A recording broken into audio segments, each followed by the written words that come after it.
क्या बात है भाभी, आप इतना घबराई हुई क्यों हो और आप इतना ज्यादा डर किससे रही हो? इससे पहले कि आस्था किसी को कोई जवाब देती, पीछे से अरमान आ गया। अरमान ने अपने दोनों हाथों को अपनी पॉकेट में डाला और बड़ी ही खामोशी से दादाजी के पास आकर खड़ा हो गया। आस्था की नजर जैसे ही अरमान पर पड़ी तो उसकी आंखें हैरत से फैल गईं। वो पानी का घूंट भी पी रही थी, लेकिन अरमान के वहां आते ही डर से उसके गले में पानी अटक गया और वो जोरों से खांसने लगी।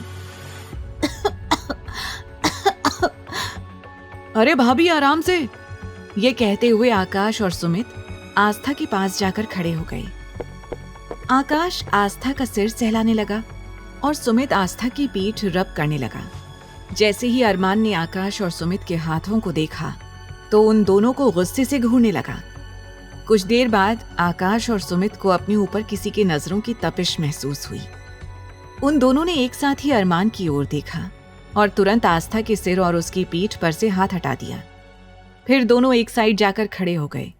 दोनों एक दूसरे को चोर भरी नजरों से देखकर इशारों ही इशारों में बातें करने लगे।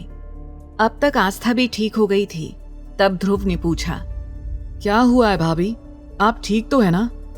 तभी आस्था कहने लगी, जी ध्रुव जी, हम बिल्कुल ठीक हैं, हमें कुछ नहीं हुआ है। वो एक्चुअली हमारे कमरे में ना एक चूहा आ गया था और हम उससे इतना डर गए थे कि हम आपको क्या बताएं, इसीलिए हम दौड़कर सीधा यहाँ आ गए। अब जैसे ही आस्था ने अपने भोलेपन में अरमान की जगह चूहे का नाम लिया, अरमान के अंदर खून बुरी तरह से उबलने लगा। उसका गुस्सा और भी ज्यादा बढ़ गया। वो मन ही मन सोचने लगा, इस लड़की की हिम्मत कैसे हुई मुझे चूहा बोलने की। दादाजी हल्का सा मुस्कुराते हुए कहने लगे, आस्था बेटी, अगर तुम्हारे कमरे में कोई चूहा था तो अरमान से बता देती, अरमान उसे भगा देता, तुम्हें इतना डरने की क्या जरूरत थी। और फिर वो आहान को देखकर कहने लगे, आहान बेटा, जाओ रूम में जाकर देख कर आओ, किस चूहे की हिम्मत हो गई हमारी बेटी को इतना परेशान करने की, जिससे हमारी बेटी इतना ज्यादा डर गई। ऐसा कहकर दादाजी ने आस्था के सिर पर हाथ रखा और उसे बेटर फील कराने की कोशिश करने लगे। तभी दादाजी की नजर आस्था के कपड़ों पर गई। उन्होंने हैरान होकर सवाल किया, बेटा, तुम्हारे कपड़ों को क्या हुआ है? तुम्हारे कपड़े गीले कैसे हैं? आस्था अचानक से दादाजी के पूछे गए सवाल से घबरा गई और उसने चोर नजरों से अरमान की ओर देखा, जो कि अपनी आंखों में आग लिए आस्था को ही घूर रहा था। आस्था ने जल्दी से झूठ बोलते हुए कहा, दादाजी, वो जब हम बाथरूम में थे तब हमें पता ही नहीं चला कि कैसे गलती से हमारा हाथ शावर के ऊपर चला गया और उससे हमारे सारे कपड़े भीग गए। हम बस चेंज करने ही जा रहे थे, लेकिन तभी अरमान जी ने बताया कि आप आ गए हैं, तो इसीलिए हम सबसे पहले आपसे मिलने के लिए आ गए।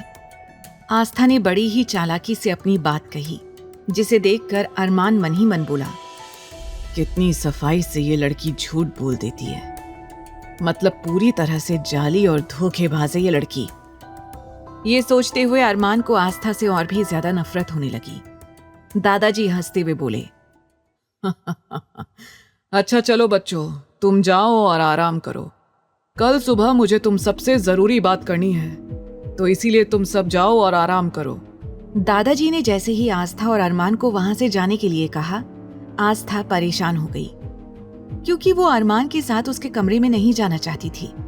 इसीलिए वो हिचकिचाने लगी और आपस में अपने हाथों की उंगलियों को मरोड़ने लगी। चारों दोस्त बड़े गौर से आस्था की ओर देख रहे थे। वो एक दूसरे की आंखों में देखकर बातें करने लगे। सुमित धीमी आवाज में बोला, लगता है भाभी को अरमान भाई के साथ कमरे में जाने से डर लग रहा है।